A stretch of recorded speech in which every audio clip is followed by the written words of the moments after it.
Welcome to the Rim Break Rodeo. We hope this video helps. Open VSDC and choose New Project with your resolution and frame rate. Name the project and confirm the video mode settings before you import. Import video files using the Import Content button or drag and drop them directly into the Project Files panel. Drag a clip to the timeline to create a scene. Place clips on the timeline and use the playhead to preview edits in real time. Zoom the timeline with the slider for fine trimming and clip alignment. Trim clips by dragging edges or using the cut tool for precise edits. Select a clip and press delete to remove unwanted segments from the timeline.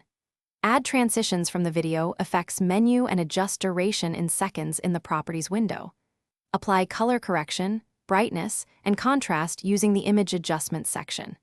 Use the Properties window to change scale, rotation, opacity, and timing for each object. Group clips to move and edit multiple objects together on the timeline. When you finish editing, choose Export Project and pick a profile like MP4H, 264 for web delivery. Adjust resolution, bitrate, and frame rate to match your target platform and file size. For higher quality, enable two-pass encoding and set a bitrate limit in kbps. Set audio sample rate and bitrate under the audio settings for clear sound. Preview the export settings and choose an output folder on your drive. Click Export Project to render the final file and monitor progress in the export log pane. Thanks for watching. Consider subscribing if we helped you.